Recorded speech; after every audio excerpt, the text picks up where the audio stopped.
உலகெங்கிலும் நிறைந்திருக்கும் ராஜ் டிவியின் அன்பு தமிழ் நெஞ்சங்களுக்கு அடியேன் சுபாஷ் பாலகிருஷ்ணனுடைய அன்பான வணக்கங்களும் வாழ்த்துக்களும். இன்று ஆங்கில தேதி 10 ஏப்ரல் 2024 வளர்பிறையில் வரக்கூடிய த்விதியை திதியில சந்திராஷ்டமம் என்பது பூர நட்சத்திரத்திற்கு வருகிறது. 12 ராசிகளுக்கான பிரத்யேக பலன்களை விரிவாக பார்ப்போம்.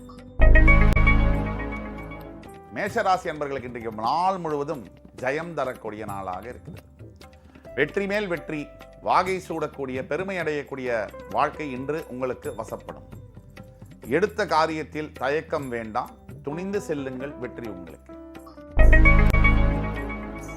ரிஷபராசி அன்பர்களுக்கு இன்றைக்கு பார்த்தீங்கன்னு சொன்னா, தந்தையாருடைய உறவினர் வழியாக, சித்தப்பா பெரியப்பா வழியாக ஏதோ ஒரு அனுகூலம், தந்தையாருடைய வழியாக அவருடைய சகோதரி அத்தை இந்த மாதிரி வழியாக உங்களுக்கு மிகப்பெரிய அனுகூலங்களை தரக்கூடிய நாளாக இருக்கு. இன்று உங்களுக்கு திருமணம் சம்பந்தப்பட்ட அருமையான செய்தி உங்களை வந்து சேரும். மிதுன ராசி அன்பர்களுக்கு என்ன செய்யலாம், அடுத்தது எதை நோக்கி பயணம் செய்ய வேண்டும், அந்த தெளிவு உங்களை தேடி இன்னைக்கு வந்து முன்னாடி வந்து காமிக்கும். எந்த டைரக்ஷன்ல நீங்க பயணப்படணும், எந்த வேலையை செய்யலாம், இல்லை எந்த படிப்பை படிக்கலாம், அந்த அறிவை பெறக்கூடிய நாளாக இன்று வருகிறது. கடகராசி அன்பர்களுக்கு இன்றைக்கு பார்த்தீங்கன்னு சொன்னா, வேலை செய்யக்கூடிய இடத்துல ப்ரமோஷன், இன்சென்டிவ் சம்பந்தப்பட்ட விஷயங்கள் வரலாம். இல்லை படிக்கக்கூடிய இடத்துல உங்களுடைய நல்ல படிக்கக்கூடிய இந்த விஷயத்தை பார்த்து உங்களுடைய காலேஜிலேயோ கல்லூரியிலையோ உங்களை வந்து பெருமை அடையக்கூடிய விதத்தில் ஏதாவது ஒரு அவார்டோ இல்லை ஒரு பரிசு கொடுக்கக்கூடிய நிலைமைகள் ஏற்படலாம். சிம்மராசி அன்பர்களுக்கு பார்த்தீங்கன்னு சொன்னா, பகைகளை வளர்க்கக்கூடிய நாளாக வருகிறது. ரொம்ப ரொம்ப நிதானமாக இருக்கணும். தேவையில்லாத வம்பு, வாக்குவாதம், வாய் சண்டையில் ஈடுபட வேண்டாம். நிதானத்துடன் கவனத்துடன் செயல்படும் பொழுது இன்றைய நாளை நீங்கள் கடந்து செல்ல வேண்டும். அப்படிப்பட்ட நாள் தான் இன்றைய நாள். கன்னிராசி நேயர்களுக்கு இன்றைக்கு பார்த்தீங்கன்னு சொன்னா, லட்சுமி நரசிம்ம சுவாமியை வழிபட வேண்டிய நாள். கூடிய மட்டும் பக்கத்தில் இருக்கக்கூடிய பெருமாள் கோயில் எங்க லட்சுமி நரசிம்மருடைய ஸ்தலம் இருக்கோ அங்க போய் அவருக்கு வந்து துளசி மாலை அணிவித்து உங்களால் முடிந்த வேண்டுதலை செய்து வரும்பொழுது 11 பிரதட்சணம் மினிமம் பண்ணும் பொழுது உங்களுக்கு வாழ்க்கையில் எண்ணியது அப்படியே நடக்கும்.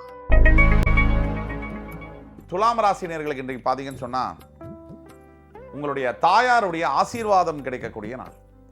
அம்மா இருக்கிற துலாம் ராசி நேயர்களாக இருந்தாலும் சரி, அம்மா இல்லாத துலாம் ராசி நேயர்களாக இருந்தாலும் சரி, ஒரு நினைவில் வச்சுக்கணும், ஒருத்தர் கூட இருக்கும்போது தான் அவர்களுக்கு நாம் செய்ய வேண்டியதை செய்யணும். அந்த வகையில் அம்மா இருக்கக்கூடிய துலாம் ராசி நேயர்கள் ரொம்ப கவனமாக அம்மாவுடைய அன்பை பெற உங்களால் இயன்றவற்றை செய்ய வேண்டும். விருச்சிக ராசி நேயர்களுக்கு இன்றைக்கு பார்த்தீங்கன்னு சொன்னா, அரசாங்கத்துறையின் ஆதரவு கிடைக்கும். அரசு எந்திரங்கள், அரசு துறையில் வேலை செய்யக்கூடிய அதிகாரிகளுடைய ஆதரவு இன்று உங்களுக்கு கிடைக்கக்கூடிய நாள். அதனால் மிகப்பெரிய பொருளுதவியோ, அதனால் மிகப்பெரிய ஒரு முன்னேற்றங்களோ வியாபாரத்தில் பெறக்கூடிய நாளாக இன்று உங்களுக்கு வருகிறது. தனுசு ராசி நேயர்களுக்கு இன்றைக்கு பார்த்தீங்கன்னு சொன்னா, எந்த போட்டியில் நீங்கள் பங்கு பெற்றாலும் கூட உங்க வெற்றி உங்களுக்கு தான். இது விளையாட்டுத் துறையில் இருக்கக்கூடிய தனுசு ராசி நேயர்களுக்கு முக்கியமாக பொருந்தும். கிரிக்கெட், ஃபுட்பால், டென்னிஸ், பேட்மிண்டன் எந்த போட்டியில் நீங்க இருந்தாலும் கூட, இல்லை தொழில் செய்கிறீங்கன்னா, இந்த கல்வி சம்பந்தப்பட்ட நிறுவனங்களில் வேலை செய்யக்கூடியவர்களுக்கு கூட ஏதோ ஒரு எலெக்ஷன்லையோ போட்டியிலையோ நிற்கிறீங்கன்னா இன்று வெற்றி உங்களுக்கே தான். மகர ராசி என்பவர்களுக்கு இன்றைக்கு நாள் முழுவதுமே ரொம்ப பிரத்யேகமான நாளாக இருக்கு. அதாவது இதுவரை கடந்த வாழ்க்கையில் ஏழரை சனியின் தாக்குதலால் கிட்டத்தட்ட ஒரு 5 முதல் 6 ஆண்டுகள் படாத அவஸ்தைப்பட்டிருக்கக்கூடிய மகர ராசி என்பவர்கள் இன்றைய நாள் என்பது ஒரு புது வாழ்க்கையை ரீஸ்டார்ட் பட்டனை பிரஸ் பண்ணக்கூடிய நாளாக வருகிறது. கும்பராசினியர்களுக்கு இன்றைக்கு பார்த்தீங்கன்னு சொன்னா, தேவையில்லாத பண செலவுகளை கொடுக்கக்கூடிய நாளாக இருக்கு. தேவையில்லாத பண செலவுனா என்ன?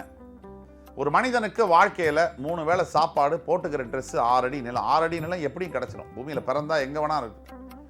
ஆனா இதற்கு மேற்பட்டு உள்ளது எல்லாமே எக்ஸ்ட்ரா தான். ஆனா மனித மனம் அதை மறுக்கிறது. அந்த வகையில இன்றைக்கு உங்களுக்கு நிதானத்துடன் நீங்கள் தியானம் செய்யும் பட்சத்துல இறைவனான பரமேஸ்வரன் உங்களுக்கு அருள் புரிவார் என்ற நம்பிக்கையோடு நீங்கள் செயல்படலாம். மீனராசி அன்பர்களுக்கு இன்றைக்கு பார்த்தீங்கன்னா, எதிரிகளுடைய தொல்லை அதிகமாக இருப்பதனால வார்த்தை ஜாலத்தில் மிக கவனமாக இருக்க வேண்டும். இரட்டை அர்த்த வார்த்தைகளை தவிர்க்க வேண்டும். பேசும்போது 10 வார்த்தைக்கு 1 வார்த்தை பேசினா கூட அதிகம்தான். அமைதியை கடைபிடிக்க வேண்டிய நாள் இன்றைய நாள். இன்று 10 ஏப்ரல் 2024 தேதிக்கான 12 ராசிகளுக்கான பிரத்யேக பலன்களை விரிவாக பார்த்தோம். அத்துணை ராசிக்காரர்களுக்கும் எம்பெருமான் முருகப்பெருமான் சகல சௌபாகியங்களையும் தந்து அருள் புரிவார் என்ற நம்பிக்கையுடன் உங்கள் அத்துணை பேரிடமிருந்து விடைபெறுவது உங்கள் சுபாஷ் பாலகிருஷ்ணன். நன்றி, வணக்கம், வாழ்க வளமுடன்.